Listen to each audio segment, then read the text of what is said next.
বগল বা under arms, এটির বিভিন্ন ধরনের সমস্যায় নারী পুরুষ অনেকেই আমাদের কাছে আসেন। কি ধরনের সমস্যা হয়, কাদের সমস্যা হয় এবং কি চিকিৎসা আমরা দেই সেটি নির্ভর করবে পেশেন্টের কি সমস্যা তার উপর। সো আজকে এই বিষয়ে কথা বলবো। আমি ডাক্তার তামান্না আহমেদ, একজন প্লাস্টিক সার্জারি বিশেষজ্ঞ। প্রথমেই বলি, নারী পুরুষ উভয়েই আমাদের কাছে যে সমস্যাটা নিয়ে আসে সেটি হচ্ছে আন্ডার আর্মস বা বগলের নিচে কালো দাগ। এটি আমরা খুব সহজেই কেমিক্যাল পিলের মাধ্যমে অপসারণ করতে পারি। কেমিক্যাল পিলগুলো আমরা বিভিন্ন সেটিংয়ে একটা নির্দিষ্ট সময় পর পর একটা নির্দিষ্ট সময় পর্যন্ত কেমিক্যাল পিলিং করলে আমরা চমৎকার একটা আউটকাম পেতে পারি ছেলে এবং মেয়ে উভয়ের ক্ষেত্রে। এছাড়াও আন্ডার আর্মসে অনাকাঙ্ক্ষিত লোম বা অনাকাঙ্ক্ষিত যে হেয়ার থাকে আমাদের, সেটি আমরা পার্মানেন্টলি রিমুভ বা রিডাকশন করতে পারি লেজার থেরাপির মাধ্যমে।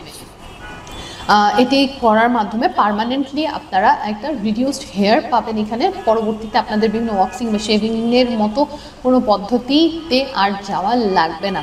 লেজারগুলো আমরা বিভিন্ন সেটিংয়ে বিভিন্ন সময় পর্যন্ত, সাধারণত 6টা বা 8টা সেটিংয়ে আমরা এইটা দিয়ে থাকি।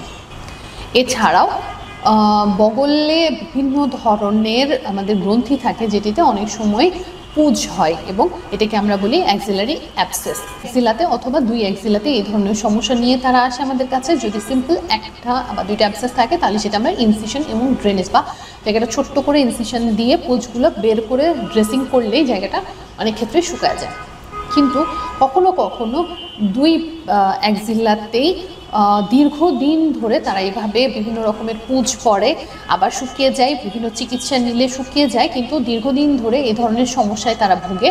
এটিকে আমরা একটা কঠিন টার্মিনোলজি বলি, যেটির নাম হাইড্রোঅ্যাডিনাইটিস সাপোরেটিভা। এই ধরনের সমস্যায় যদি কেউ ভুগে থাকেন তখন সেই ক্ষেত্রে আমরা প্লাস্টিক সার্জনরা এখানে যে চুল দিয়ে ঢাকা যে অংশটা বা হেয়ার কন্টেনিং যে এরিয়াটা পুরোটুকু ফেলে দেই এবং সেই জায়গাটা বিভিন্ন ফ্ল্যাপ বা আশেপাশের মাংসপেশি নিয়ে এসে ঢেকে দেই। এছাড়া নারীরা যে সমস্যাটা ভোগেন যে এখানে অ্যাক্সিলারি ব্রেস্ট বা বগলের নিচে অতিরিক্ত ফুলে যাওয়ার একটা প্রবণতা থাকে বা মাংসের মতো একটা পিণ্ড দেখা যায়, সেটি প্রয়োজন অনুযায়ী আমরা শুধুমাত্র জায়গাটুকু অবশ করে বা লোকাল অ্যানাস্থেসিয়া অথবা পুরোপুরি অজ্ঞান করে আমরা এটা অপারেশন করে ফেলে দিতে পারি এবং পরবর্তীতে মাংস পরীক্ষা করে দেখতে পারি যেখানে কী ছিল। বগলের বা আন্ডার আর্মসের এরকম বিভিন্ন সমস্যার জন্য আপনারা অবশ্যই আমাদের সাথে যোগাযোগ করবেন আমাদের নিম্ন বর্ণিত অ্যাড্রেসে। সবাই সুস্থ থাকবেন, ভালো থাকবেন।